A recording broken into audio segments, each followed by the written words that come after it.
It was supposed to be the happiest night of my life. My wedding night, the beginning of a new journey. But instead, it became the start of my worst nightmare. What I didn't know was that the room given to me was not chosen by accident. It was chosen because no one else dared sleep in it. Because it was cursed. And my family, they knew. But they stayed silent. It was a freezing night, the air outside heavy with frost. Inside the room, there was no warmth, only silence. A silence so sharp, it felt alive. I closed the door, walked to the bed. My bride sat waiting, shy smile on her lips.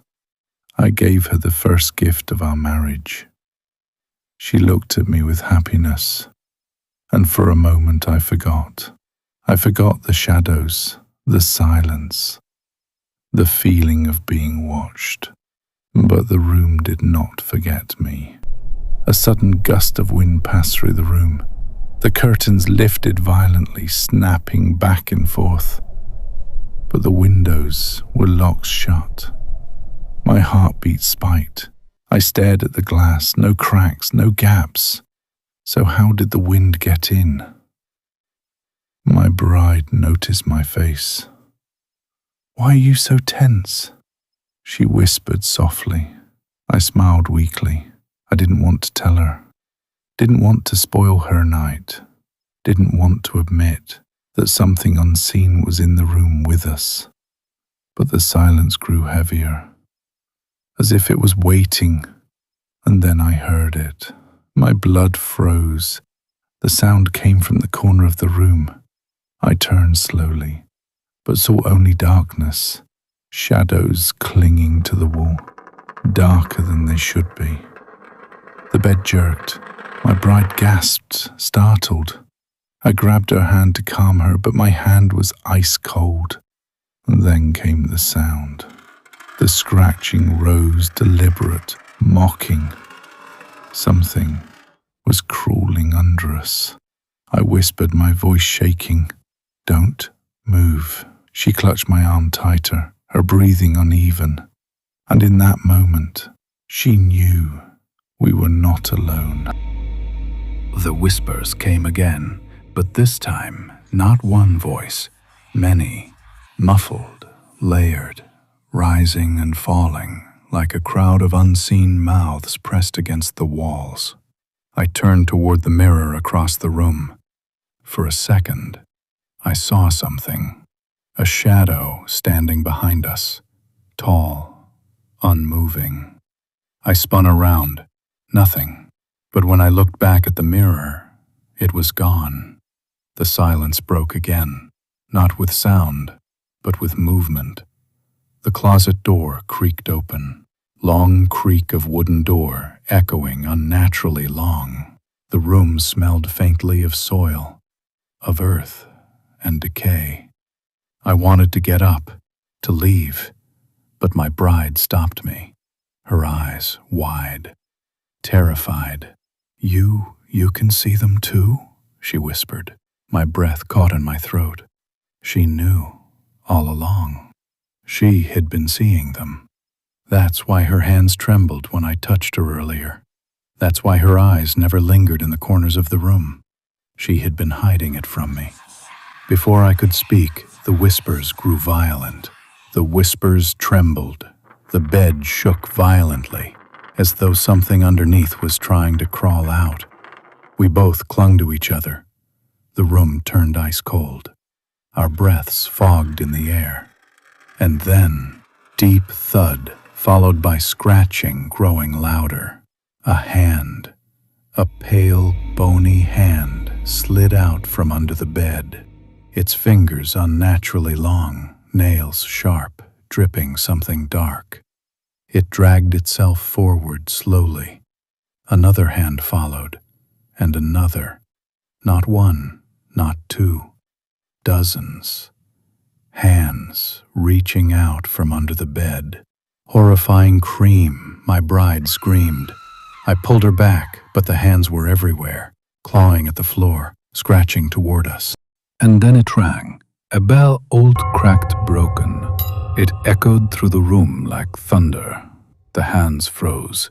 The whispers fell silent.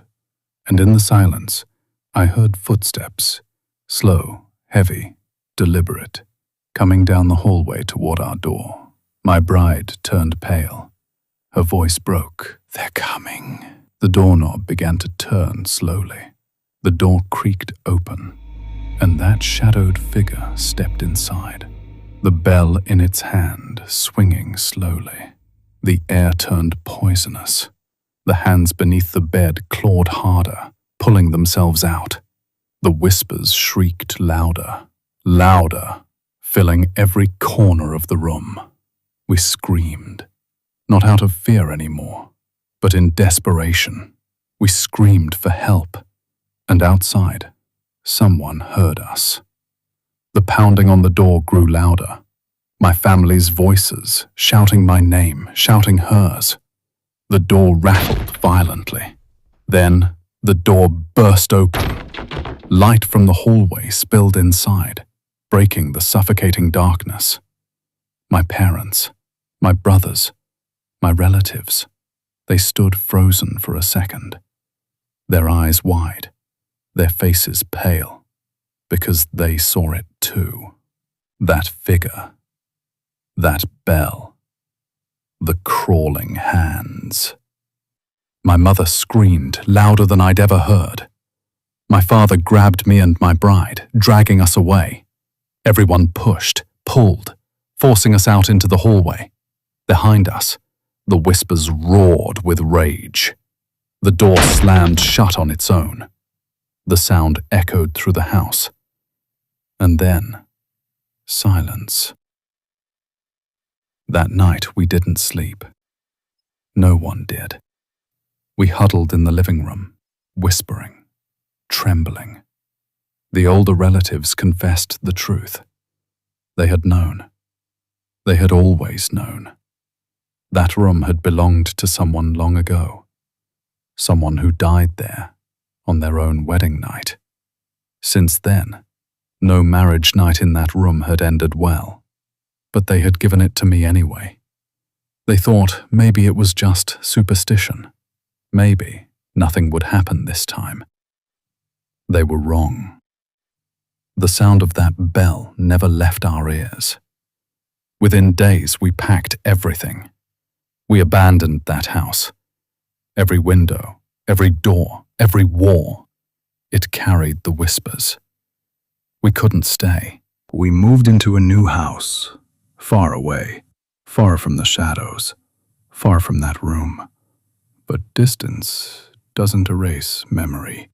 Even now, when I close my eyes, I see the curtains moving without wind.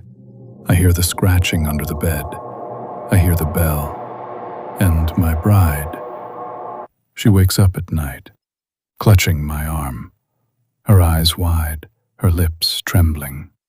She still sees the hands reaching from under the bed. That was supposed to be my wedding night, the happiest moment of my life.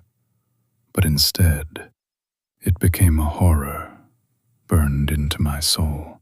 And no matter how many years pass, how many nights I spend in silence, I can't forget it.